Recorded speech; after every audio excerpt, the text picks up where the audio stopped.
설 명절 잘 지내셨습니까? 뵙고 싶었습니다. 고향 가서 일가 친척 만나고 또 덕담을 나누는 것은 참 행복한 일이죠. 그런데 새해 복 많이 받으세요. 그렇게 인사하시고 난 다음에 주로 모여서 나누신 말씀들은 어떤 말씀이었나 참 궁금합니다. 많은 분들이 그렇게 얘기를 하세요. 요즘 경제가 참 많이 어렵다. 또 요즘 너무 바쁘다 이런 말씀을 하십니다. 아마 그런 말씀들이 주로 되었는지 아니면 또 다른 어떠한 은혜로 말씀을 나눴는지 궁금한 마음들이 있습니다. 물론 생각해 보면 환경이 어려워진 것은 사실인 것 같습니다. 그리고 환경이 우리를 바쁘게 만드는 것도 사실입니다. 그러나 이렇게 말하는 연유를 자세히 살펴보면 환경보다는 어떻게 보면 우리의 마음에 더 문제가 있지 않은가 생각해 봅니다. 어제 장로님들과 사역자들이 함께 모여서 원로 목사님께 새 인사를 드리러 갔었습니다. 제가 그때 장로님들과 함께 대화를 나누면서 이것이 환경이 아니구나, 마음의 문제구나라는 것을 명확하게 알게 되었죠.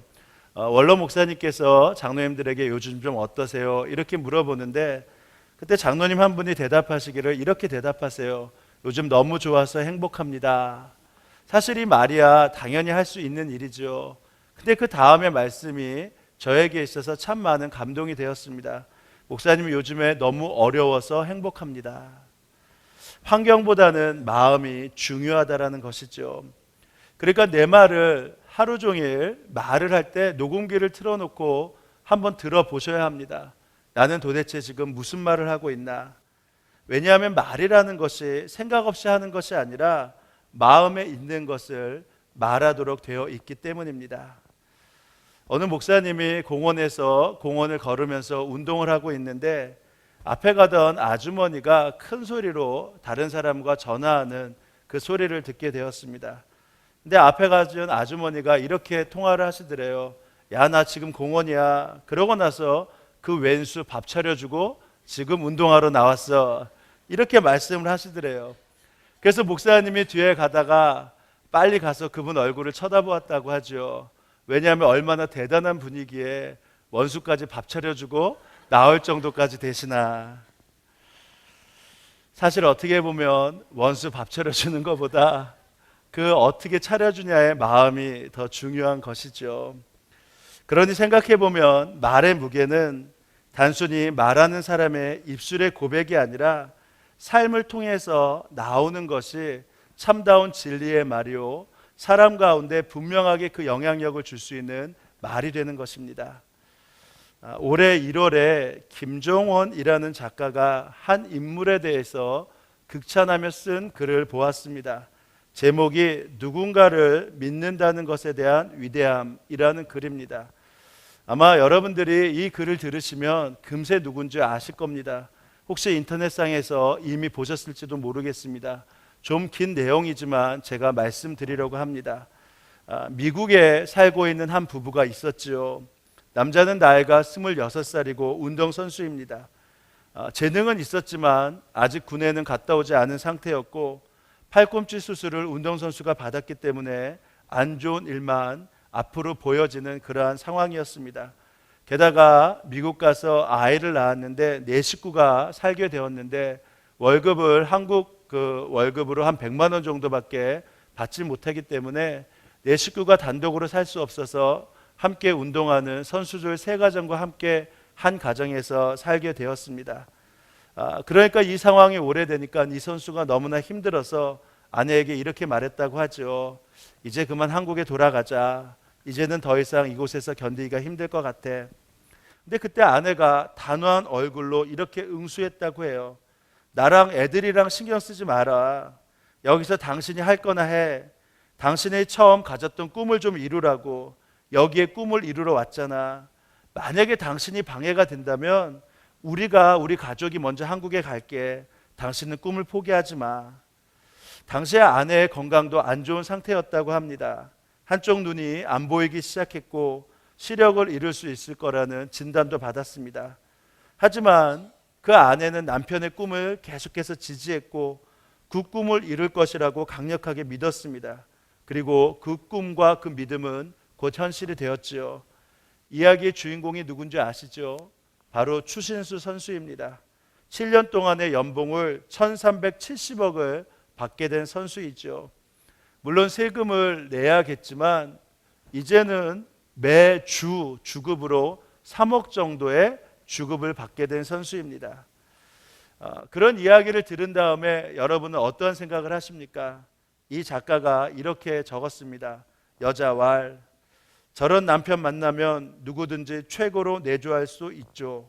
천억을 벌어오는 남편인데 뭘 못하겠어요. 남편 왈, 저런 부인을 만나야 성공할 수 있다. 평균 정도의 재능을 가진 추신수 선수를 저렇게 위대한 선수로 만든 내조의 힘을 나도 받고 싶다. 많은 남자가 추신수 아내 같은 여자를, 그리고 많은 여자는 추신수 선수 같은 남자를 만나고 싶어 합니다. 근데 이분이 이렇게 적으셨어요. 내가 보기에는 그들은 자신이 가진 강력한 힘을 전혀 모르는 사람들이다. 자신에 대한 사랑과 믿음이 전혀 없는 사람들이다. 게다가 본인이 성공하지 못하는 게 애인이나 부인을 잘 만나지 못한 탓이라고 생각한다면 당신은 정말 미련한 사람이다. 아마 많은 남편이 추신수 아내의 이야기를 듣고 아내에게 내조를 잘해달라는 이야기를 했을 겁니다. 그러면 아내에게 대부분 이러한 대답을 들으셨겠죠. 뭐든지 잘할게. 그럼 당신도 추신수 선수처럼 1000억 벌어와. 이런 말을 주고받는다면 상대에 대한 100%의 믿음이 없는 사이라고 보면 됩니다. 추신수 선수가 가장 힘들었던 시절, 그는 아내에게 이런 이야기를 했죠. 조금만 더 고생해. 이제 다 왔다. 너 고생한 거 보상받아야지. 그러자 아내가 웃으면서 이렇게 대답했다고 합니다. 내가 보상받으려고 고생하나. 진짜 믿음은 보상을 기대하지 않는 것입니다. 그래야 이런 노력이 가능한 것이죠. 이분이 이렇게 적으셨어요. 방 한 칸에서 생활해야 했던 그들, 그래서 그녀는 남편이 잠을 깨지 않고 잘 잘 수 있게 2시간마다 젖달라고 우는 아기를 아파트 복도로 데리고 나가 젖을 먹였다.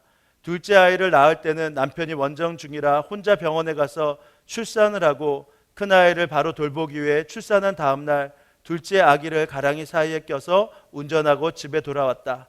남편을 위해서 스포츠 마사지자 자격증을 딴 아내는 만삭의 몸일 때도 남편을 위해 마사지를 해줬다. 그는 내조의 여왕이 아니라 믿음의 왕이었다. 본질은 믿음이다. 상대의 열정을 제대로 쓸 수 있게 만드는 힘은 상대가 아니라 당신에게 있다. 열정이 피라면 믿음은 핏줄이다. 믿음은 열정을 흐르게 만들어 꿈을 이루게 만들어주는 유일한 통로다. 실제로 그녀의 믿음을 만나기 전까지 추신수는 열정만 가진 실패의 아이콘이었다. 그녀의 믿음을 통해 추신수는 자신이 가지고 있는 능력을 진짜 보여줄 수 있었다. 아무리 좋은 의사도 아무리 좋은 운동시설도 최고의 선수를 만들 수는 없다. 거기에는 사람에 대한 믿음이 없기 때문이다. 믿음이 빠진 기술은 껍데기일 뿐이다. 내가 가장 사랑하는 사람의 꿈을 이루어지게 하고 싶다면 방법은 간단하다. 죽어도 믿을 수 없는 부분까지 죽을 만큼 믿으면 된다. 사랑하면 믿어라. 함께 일하는 직원을, 함께 지내는 가족을 믿어라. 당신의 믿음이 상대의 마음에 닿을 정도로 강력하게, 머지않아 그들은 당신의 믿음만큼 성장할 것이다. 이게 아멘 할 소리인지는 모르겠습니다. 이 작가가 예수를 믿는 분이신지는 모르겠습니다. 그러나 이 말을 우리가 예수 믿는다면 이러한 말처럼 우리가 진리로 믿는 건 너무나 중요한 일이죠. 추신수 선수가 오늘에 이르기까지 노력했던 하원민 씨의 그 믿음들, 바로 그것이 추신수 선수를 진정으로 믿게 만들었다면 우리도 역시 그 믿음을 가져야 하는 것입니다. 저는 오늘 말씀에서도 동일한 믿음을 가진 사람을 보게 됩니다. 사울은 무명의 전도자로 변방에서 사역을 하다가 일생을 마칠 그러한 상황에 이릅니다. 그러나 그가 예수님을 제외하고 전 세계 역사상 가장 큰 영향력을 미치는 기독교의 사도가 되었던 것은 바로 그를 끝까지 믿어줬고 그를 일으켰던 바로 한 사람, 바로 바나바의 믿음이 있었기 때문입니다. 오늘 본문을 보면 핍박자 사울은 회심 후에 큰 공경에 빠집니다. 열혈 유대교 신봉자였던 사울이 다메섹 도상에서 주님께 사로잡혀 그리스도인이 되었다는 사실이 알려지기 시작하죠. 그러나 그리스도인에게는 너무나 기쁜 일이지만 유대교들의 입장에서 보면 그것은 정말 기가 막힌 일입니다. 유대교를 배교한 것과 마찬가지죠. 혼자 조용히 배교했으면 되는데 그는 예수님을 믿자마자 그는 곳곳에서 예수를 그리스도라 전하기 시작합니다. 그래서 다메섹의 유대교인들에게는 지금 이 사울이 반드시 제거해야 할 더러운 배신자가 되었습니다. 그리고 그들은 사울을 죽이기 위해 은밀하게 공모하기 시작하죠. 그러나 아무도 모르게 은밀하게 꾸민 그 공모가 24절에 보니까 사울에게 알려지게 됩니다. 본문에 알려지니라 해당되는 그 원문에 수동형으로 되어 있는 헬라어 동사는 기노스코라는 뜻인데 이 뜻은 동침하다는 뜻으로 같이 의미를 부여받습니다. 그러니까 이 말은 사울을 죽이려고 하는 다메섹의 유대 교도들의 음모와 이 모든 공모들이 피상적으로 사울을 죽일 수도 있겠구나 하는 생각이 아니라 사울에게 그 방법과 행위까지 낱낱이 밝혀졌다라는 것이죠. 그 일로 인해 다메섹의 군사들까지 매수해서 사울을 죽이렸던 그들의 음모는 다 숲으로 돌아갑니다. 믿음의 형제들이 사울을 광주리에 담아 성에서 달아내리죠. 그리고 그를 피신시켜 생명을 보존하게 합니다. 근데 그 일로 인해서 다메섹에 있는 그리스도인들이 어떤 믿음이 들었겠습니까? 사울을 선택한 것이 맞구나. 하나님이 사울을 선택해서 그를 하나님께서 쓰시고자 하는 도구로 선택한 것이 분명하구나. 그들은 그렇게 생각했을 것입니다. 그러나 다메섹에서는 그래도 다른 곳에서는 여전히 검증받아야 될 필요는 있었겠죠. 오늘 26절에 본문은 이렇게 시작됩니다. 사울이 예루살렘에 가서 다메섹에 있는 유대 교도들의 위협에서 벗어나서 그가 생명을 부지한 다음에 그는 어디로 갔냐면 자신이 떠나왔던 예루살렘으로 돌아가게 됩니다. 본문을 놓고 본다면 사울이 주님을 만나 그리스도인이 된 직후 다메섹에서 곧장 예루살렘으로 간 것 같이 느껴지죠. 그러나 상황을 보면 그렇지 않습니다. 사울이 살기 등등해서 예루살렘을 떠나 다시 그리스도인이 되어 예루살렘으로 돌아온 그 기간은 며칠이 아니라 3년여가 지났음을 우리는 성경을 통해 볼 수 있습니다. 다시 23절로 돌아가 보십시오. 23절 서두에 이렇게 적혀 있습니다. 여러 날이 지나매. 여러 날을 얼마 동안으로 의미하냐? 신학자들은 다양한 이야기를 얘기합니다. 그러나 보통 두 가지 의견으로 귀결이 되죠. 첫 번째는 그냥 말대로 여러 날이 지났다는 것입니다. 그러나 대부분의 학자들은 두 번째 의견에 동의하는데 여러 날은 3년을 가리킨다는 견해를 펴고 있습니다. 그것은 바로 갈라디아서 1장 17절과 18절에서의 바로 사울의 고백 때문이죠. 사울이 자신이 회심을 한 후에 아라비아 광야에서 3년을 지낸 후에 다시 다메섹으로 돌아왔음을 그는 고백하고 있습니다.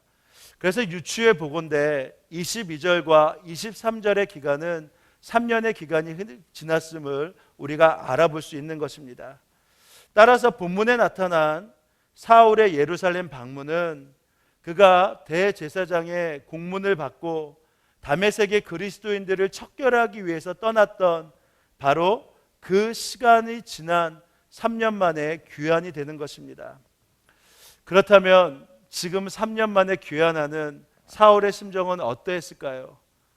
그는 살기가 등등해서 그리스도인들을 죽이려 다메섹에 갔다가 그곳에서 예수님을 만나고 또 3년 동안 아라비아 광야에서 예수님과 1대1로 동행하고 마주하며 그의 말씀과 그의 뜻을 다시금 새롭게 깨닫는 시간을 갖고 이제는 예수 그리스도 바로 그분을 믿는 사람을 척결하는 자가 아닌 예수 그리스도를 전하는 자로 새롭게 예루살렘으로 발걸음하는 그 심정은 아마 가슴이 벅차고 새로운 희망과 소망으로 가득하는 그러한 발걸음이 되었을 것입니다.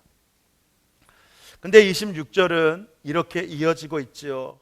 사울이 예루살렘에 가서 제자들을 사귀고자 하나 다 두려워하여 그가 제자됨을 믿지 아니하니. 하지만 이 사울의 이 가슴 벅찬 이 소망은 믿지 않는 사람들이 아니라 함께 동역해야 할 예루살렘의 그리스도인들로 인하여 그의 마음은 무너지는 상황이 됩니다. 사울이 그리스도인이 되었다는 말 자체를 그들이 믿지 않지요. 한마디로 그들에게는 여전히 불신의 대상이었던 것입니다. 다메섹에서는 그 계교를 다 알면서 하나님께서 사울을 선택하심을 알았지만 아직 예루살렘에서는 그러한 일이 나타나지 않았지요. 그들은 자신의 동역자를 죽인 그러한 사람이었습니다. 그들 가운데 많은 사람들은 스데반이 죽어가는 장면들을 눈으로 똑똑히 보았던 사람들입니다. 사울을 통해서 자기의 동료들이 감옥에 갇히고 어려움을 당했던 것을 그들의 마음 가운데 몸소리치게 무서워했던 경험들을 가진 사람입니다. 그러나 26절에 이와 같은 상황이 27절을 뛰어넘어 28절에 이르면 전혀 상반되게 전개됨을 또한 볼 수 있습니다. 28절에 이렇게 나와 있죠. 사울이 제자들과 함께 있어 예루살렘에 출입하며 또 주 예수의 이름으로 담대히 말하고. 사울을 경원하고 불신했던 예루살렘 제자들이 26절을 지나 28절에 이르니까 그들을 어느새 사울을 동역자로 받아들인 것입니다. 그리고 사울과 함께 복음을 전하는 그러한 일들을 감당합니다. 26절의 관점에서 보면 선뜻 이해하기 힘든 대반전이 일어난 것이죠. 그리스도인들의 신뢰를 얻은 사울은 예루살렘 집집을 다니면서 자신이 부정했던 예수님이 참으로 그리스도고 그가 메시아고 그 예수 그리스도를 믿는 자만이 구원에 이른다고 그는 가슴 벅차게 다시 전파하기 시작합니다. 그러나 또 이러한 일이 계속해서 그에게 겹쳐지기 시작합니다. 예루살렘에 있었던 바로 유대 교도들이 사울을 다시 한번 죽이려 합니다. 그래서 그가 동료들의 신임을 얻고 말씀을 전하고 복음을 전하다 보름이 지나지 않아서 다시 자신의 고향 다소로 낙향하는 그러한 일들이 본문에서 펼쳐집니다. 그때 사울의 심정은 어때였을까? 다메섹에서 예수 그리스도를 만나고 광야에서 3년 동안 그 예수 그리스도의 동행에 눈을 뜨고 그분을 구세주로 믿고 주의 복음을 전하다 죽음의 위협 앞에 다시 예루살렘에 도착하고 그 예루살렘에 도착해서 그 불신 가운데서 다시 회복을 얻고 주를 전했는데 불과 보름 만에 다시 낙향하고 고향으로 가는 그 심정은 어떠했을까? 사실 고향으로 낙향한 사울은 13년 동안 고향에서 기약도 없는 세월을 보내게 됩니다. 그러나 우리의 생각과 달리 사울은 낙심하거나 절망하지 않았습니다. 그가 든든한 반석 같은 믿음을 그 13년 동안 더욱 키울 수 있었고 13년 후에 안디옥 교회의 부르심을 받았을 때 그는 준비된 사역자로 주의 복음을 전하는데 앞장서는 훈련된 사람이 되었습니다. 마치 먹이를 먹으려고 움크렸던 사자가 먹이를 발견한 순간 포효하면서 그 먹이를 향해 달려들듯이 그가 13년 동안 그의 열정들을 다 꺼트리지 않고 그 열정들은 그대로 간직한 채 주의 복음을 전할 수 있는 길이 열리자 그는 거침없이 자기의 생명을 불사하면서까지 주의 복음을 전하는 사도로 여전히 남아 있었던 것입니다. 저는 생각을 했습니다. 도대체 어떻게 사울은 영적으로 넘어지지 않고 계속해서 든든한 반석 같은 믿음을 가졌을까? 여러분은 무엇이라고 생각하십니까? 그것은 자신을 믿어주는 예수 그리스도를 만났기 때문입니다. 보잘것없는 자기를 끝까지 포기하지 않으시고 지켜주셨던 예수님을 만났기 때문입니다. 그러나 그의 마음 가운데는 한 가지 마음이 더 있었을 것입니다.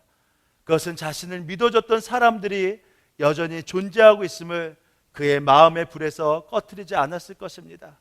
자신을 배반했다고 자신을 다 경원시했던 그 사도 바울을 다시 한번 믿어주면서 그를 동역자로 삼았던 예루살렘의 제자들과 성도들을 그는 마음속에서 잊지 않고 끝까지 기억했기 때문일 것입니다.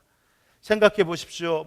사울은 26절에 불신해서 28절에 동료들의 그 신뢰를 얻기까지의 대반전의 역사가 27절에 나와 있는데 바로 그것은 바나바의 신뢰에 기인합니다. 27절에 보니까 이렇게 나와 있어요. 전하니라. 이 단어를 헬라어 동사로 보면 디에게 오마이라는 뜻인데 이 말은 그냥 전한다는 말은 어떤 말이냐면 일거수일투족을 다 본 것처럼 상세히 설명했다라는 뜻이 이 단어에 포함되어 있는 것입니다. 즉 바나바가 지금 다메섹에서 예수 그리스도를 믿고 그가 주를 전했다라는 것을 전할 때 그냥 다메섹에서 이러한 사람이 있었습니다, 이 사람이 우리에게 왔습니다라고 전한 정도가 아니라 그가 예수님을 어떻게 믿었는지, 그가 다메섹에서 어떤 생활을 했는지, 그가 아라비아 광야에서 3년 동안 어떻게 살았는지를 그가 마치 눈으로 보고 경험한 것처럼 상세하게 설명해 주었다라는 것입니다. 그래서 27절에 이렇게 나와 있죠. 바나바가 데리고 사도들에게 가서 그가 길에서 어떻게 주를 보았는지와 주께서 그에게 말씀하신 일과 다메섹에서 그가 어떻게 예수의 이름으로 담대히 말했는지를 전하리라. 갈라디아서 1장을 보면 그가 이 상세히 전한 사람이 누구였냐면 바로 초대교회 지도자였던 예수님의 동생 야고보였습니다. 지도자들에게 데리고 가서 전할 때 이랬다고 합니다가 아니에요. 그는 이랬습니다. 그는 이렇게 바뀌었습니다. 그는 이렇게 새로운 사람이 되었습니다라고 확증 있게 말을 했다라는 것입니다. 바울의 입장에서 보면 참으로 기쁜 일이지만 바나바의 입장에서 보면 참으로 어려운 상황이었습니다. 왜냐하면 사울을 돕는다는 것은 오해받을 충분한 여지가 있었던 것이죠. 그러나 그는 담대히 이 일을 전했습니다. 그리고 이 일로 인해서 그 모든 불신이 해소되고 서로 신뢰하는 동역자 관계가 된 것입니다. 이제 우리는 오늘 본문과 관련해서 근본적인 질문을 해봐야 합니다. 소위 사울의 회심과 관련해서 사울을 전혀 믿지 않았던 초대교회 그리스도인들이 어떻게 제3자에 지나지 않는, 그것도 함께 살아봤던 자가 아니라 그도 역시 들어서 얘기했던 바나바의 말을 신뢰하고 받아들였냐는 것입니다. 그 해답은 무엇이죠? 바나바의 신실한 삶과 헌신의 고백들이 모든 예루살렘의 공동체들 가운데서 이미 믿어지고 동의되었다는 것입니다. 바나바가 말하면 그것은 예수님의 말과 같이 진리로 받아들여졌고, 바나바가 말하면 그가 보지 않았어도 말하는 그 모든 사실을 믿을 수 있는 신뢰가 초대교회 모든 공동체에게 보여졌다라는 것이죠. 만약에 바나바 역시 신뢰를 받지 못했다면 그가 아무리 열변을 토하고 사울을 옹호한다 할지라도 예루살렘의 제자들은 사울을 여전히 의심했을 것입니다. 그렇기 때문에 우리는 대단히 중요한 교훈을 오늘 받아야 합니다. 한 인간의 말이 지니는 그 무게들은, 한 사람이 말하는 그 말의 무게는 그의 삶과 직결되어 있다는 사실입니다. 진실된 삶을 사는 사람의 말이 가볍게 다루어질 리가 없고, 진리와 동떨어진 삶을 사는 사람의 말이 사람들에게 무게와 영향력을 실리게 하는 것은 어림도 없는 상황이라는 것입니다. 어느 목사님이 이렇게 간증하는 것을 들었습니다. 자신이 부목사로 있을 때 그 교회 담임 목사님이 참으로 까다롭고 참 어려운 분이셨다고 해요. 그래서 부목사로 있으면서 담임 목사님 때문에 참 많은 고생을 했죠. 그런데 그 부목사가 담임 목사님을 점점 존경하게 되었고, 그 목사님과 같은 삶을, 그리고 그 목사님처럼 목회를 했으면 좋겠다는 소원들을 가지기 시작했습니다. 그 목사님을 보면 볼수록, 곁에서 모시면 모실수록 강단에서 설교하는 것과 바로 그 보통의 삶에서 실제의 삶이 너무나 똑같았기 때문이죠. 한 번은 이런 일이 있었다고 합니다. 부목사로 함께 사역했던 동료 목회자가 얼굴이 어두워지고 굉장히 힘들어하는 것을 보았습니다. 그래서 그 부목사가 동료 목회자에 가서 말했죠. 도대체 왜 지금 무슨 어려운 일이 있냐? 그랬더니 그 동료 목회자가 조심스럽게 이야기를 꺼내기 시작합니다. 본인이 이 교회 부목사를 오기 전에 개척교회 목회자를 하고 있었는데 그때 목회를 하면서 진빚이 있었다. 그리고 아내가 친정의 여건이 좋지 않아서 그것 때문에 대출을 받아 빚을 내기 시작했는데 지금 갚을 길이 없고 대출에 이자가 붙어서 지금 굉장히 어려운 상황에 있다. 그러면서 제2금융권에서 대출을 받았는데 제때 갚지 못해 어느새 부채가 빚이 8천여만 원이나 되게 된 것입니다. 당시에 그 목사님의 여건으로는 갚을 수 없는 상황이었죠. 대출의 압박이 심해지고 교회 앞까지 대출 그 금을 회수하려고 찾아오기 시작하고 시도 때도 없이 빚 독촉이 오고 그리고 전화도 받기 시작하니까 아내가 이 일로 스트레스를 받고 우울증이 심하게 걸렸습니다. 자신도 주님을 신뢰하고 믿는다고 하지만 이 상황을 도무지 해결할 길이 없어 그렇게 어두운 얼굴이 되었던 것이죠. 그 이야기를 들은 부목사도 해결할 방법이 없지만 어찌됐든 간에 상황을 보고해야겠기 때문에 담임 목사님에게 그것을 보고했다고 합니다. 담임 목사님이 이 사실을 듣고 여러 가지 해결책을 모색해 봤죠. 근데 이 담임 목사님의 마음 가운데서는 이 재정 부채를 갚아주는 것도 중요하지만 혹시 이런 재정 문제로 인해서 다른 교회 담임자로 갈 때 결격 사유가 돼서 어려움을 겪게 되면 어떡하나 하는 마음에 아픈 반이 있었다고 합니다. 그래서 이 문제를 조용히 해결하려고 하셨죠. 그래서 조용히 재정장로님을 모셔다 의논하면서 이분을 위해서 교회 대출이 가능한지를 물어보았다고 해요. 그러나 교회 대출을 받으려면 우리 교회도 그렇지만 기획위원 모두의 동의를 거쳐야 합니다. 그러니까 이 상황이 모두에게 알려질 수밖에 없죠. 바로 이 상황이 되었을 때 부목사님에게 그 담임 목사님이 전화를 했다고 합니다. 그리고 이렇게 말씀하셨다고 해요. 목사님, 제가 지금 교회에 있는 지 꽤 오래 되었는데 제 퇴직금이 얼마나 되는지 좀 알아봐 주십시오. 전화를 받은 목사님은 그 말이 어떤 의미인지 알았습니다. 그래서 목사님께 그렇게는 안 될 것 같습니다 라고 말씀을 드렸죠. 그때 담임 목사님이 그래도 그렇게 할 수밖에 없네요 라고 말씀을 하셨다고 합니다.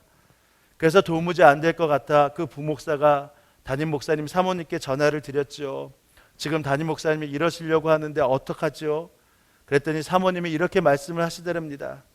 그냥 우리는 주님이 책임져 주시겠죠. 먼저 우리 식구 살리는 거지 우리가 먼저 해야 될 일이죠. 그렇게 말씀하시면서 퇴직금을 중간 결산을 하고 그 부목사에게 주는 것을 동의를 하셨다고 합니다. 부목사가 그 이야기를 듣고 눈물을 참지 못했죠.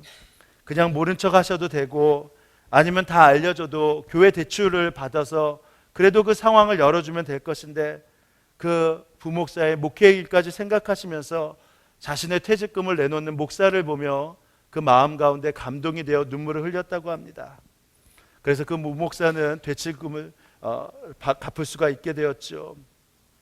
그 부목사에게는 그 담임 목사님의 삶이 그의 목회의 모범이 되었습니다.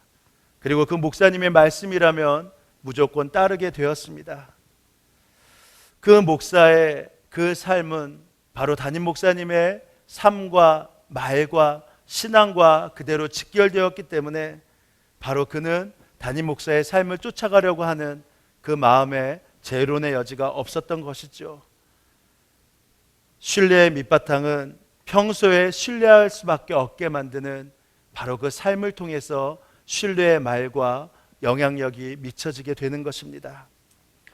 여러분, 그렇기 때문에 나의 배우자가, 나의 자식이, 나의 동료가, 나의 교우들이 내 말을 들어줘야 할 바로 그 상황인데도 내 주위 사람들이 내 말을 가볍게 여긴다면 그것은 그들을 원망할 일이 전혀 아닙니다. 도리어 사람들이 내 말을 가벼이 여길 만큼 그렇게 살아왔던 내 삶, 진리의 무게를 싣지 못한 채 먼지처럼 가볍기만 했던 내 그릇된 삶을 오히려 회개해야 하는 것입니다. 사랑하는 교우 여러분, 무게를 지닌 신뢰가 수만된 말만이 사람들에게 영향력을 미칠 수 있고 궁극적으로 사람을 바꿀 수 있게 되는 것입니다. 무게와 신뢰를 상실한 말로는 자기 몸에서 태어난 자녀에게조차도 그들을 바로 세울 수 없게 되는 그러한 상황이 이르게 됩니다. 오히려 그 경우엔 오히려 말을 많이 할수록 자식을 더욱 삐뚤게만 만들기 때문입니다. 말은 우리의 입에서 나오지만 그러나 그 무게와 신뢰는 우리의 삶에 기인하기 때문입니다. 우리가 왜 내가 죽고 예수로 사는 신앙을 가져야지요? 우리에게는 삶을 신뢰하게 만들 수 있는 힘이 없기 때문입니다. 우리가 내가 죽고 예수로 사는 그 믿음을 가질 때만, 주님과 동행하는 눈이 열려 주님과 함께하는 믿음의 삶을 걸어갈 때만, 바로 그때 주님으로 인해서 내 삶이 신뢰받는 삶으로, 내 삶이 말과 행동이 그대로 이어지는 삶으로 기인된 역할들을 하게 되는 것입니다. 그렇게 될 때 우리의 삶은 바로 다른 사람에게 무게를 주고 신뢰를 줄 수 있는 삶으로 점철되게 되는 것입니다. 마태복음 12장 36절에서 37절에 보면 이런 말씀이 나와 있습니다. 내가 너희에게 이르노니 사람이 무슨 무익한 말을 하든지 심판날에 이에 대하여 신문을 받으리니 내 말로 의롭다함을 받고 내 말로 정죄함을 받으리라. 주님께서 이렇게 말씀하신 이유는 너무나 간단합니다. 우리의 말과 삶은 결코 분리될 수 없고 그 결과에 따라서 우리의 미래가 결정되고 우리와 함께하는 사람의 미래가 결정된다라는 말입니다. 여러분, 사울이 바울이 되어서 전 세계에 복음을 전하기까지 수많은 절망과 실패와 모욕과 핍박, 그 모든 상황이 있어도 그를 지탱할 수 있었던 것은 바로 그를 향한 바나바의 변치 않은 믿음 때문이었습니다. 바나바가 삶에서 보여준 그 모습을 그는 기억했기 때문에 주님과 동행하면서 나를 믿고 신뢰하는 바로 그 삶을 그대로 따르고 싶었고, 그래서 그는 전 세계의 역사상 가장 주의 복음을 전했던 하나님의 사람으로 우뚝 설 수 있었던 것입니다. 이제 우리가 성찬을 하려고 합니다. 성찬은 주님의 믿어주심을 우리가 믿음으로 취하며 구원받음을 감사하는 시간입니다. 주님께서 우리를 믿어주셨기에 그는 마지막 날 우리에게 떡과 잔을 주시고 우리에게 그것을 먹고 마실 때마다 나의 한 몸이 될 것을 말씀하시고, 바로 그 신뢰를 바탕으로 우리가 나아갈 때 우리는 주님의 능력과 역사를 행할 수 있는 하나님의 사람임을 말씀해 주셨습니다. 이제 우리가 이 성찬을 나누며 주님의 신뢰하심을 내가 믿으며 주님의 몸과 피를 먹습니다. 그리고 주님의 몸과 피를 마시며 나도 주님을 믿는 자로 살 뿐만 아니라 주님으로 인해서 내가 다른 사람을 믿음의 삶으로 이끌 수 있는 그 삶을 살아가는 주님의 사람이 되겠습니다. 이렇게 고백하는 기도와 삶을 이 시간 드리길 원합니다. 이제 우리 성찬을 위해 기도하시겠습니다. 주님, 이 시간 내가 주님과 한 몸임을 믿사오니 주님 나의 죄를 사하여 주시고 주님의 믿음에 반응하여 다른 사람을 주님의 마음으로 바라보게 하여 주시옵소서. 용서할 자 용서하는 것이 아니라 용서 못할 자 믿음으로 용서하게 하시고, 사랑할 자 사랑하는 것이 아니라 사랑 못할 자 사랑하는 믿음을 허락하여 주옵소서. 자, 이 시간 우리 함께 성찬을 위해 기도하며 나아가겠습니다.